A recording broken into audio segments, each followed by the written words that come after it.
আজকে হয়তো এখানে বসে আমরা ইফতার করার মতো ব্যবস্থাপনা তৈরি করতে পারতাম না, আমরা হয়তো এই আনন্দবান মুহূর্তটা পালন করতে পারতাম। তিনি একমাত্র মহান রব্বুল আলামিনের নির্দেশে ইসলাম প্রতিষ্ঠা করতে গিয়ে রমজান শহীদ করেছেন। তিনি শুধু দোয়াকে ক্ষমতাবন্ধী কার্যক্রম পরিচালনা করেছেন।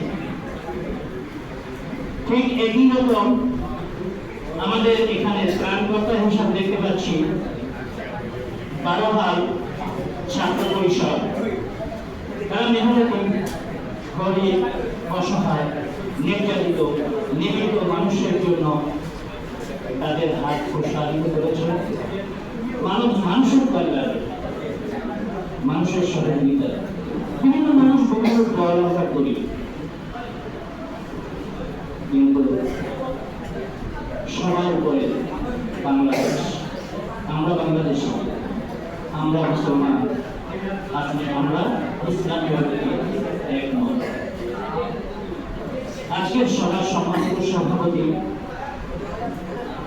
অতিথিবৃন্দ ও অন্যান্য প্রাণপ্রিয় মহামান্য সভাসদবর্গ, আসসালামু আলাইকুম।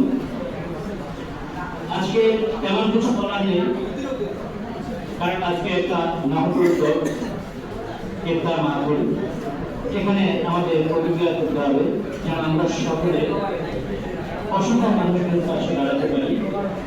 আর যার প্রতিচ্ছবি বারবার ছাত্র পরিষদ এগিয়ে যাচ্ছে, ধন্যবাদ বারবার ছাত্র পরিষদকে এমন সুন্দর একটা মহৎ উদ্যোগ গ্রহণ করার জন্য। ধন্যবাদ সকলকে।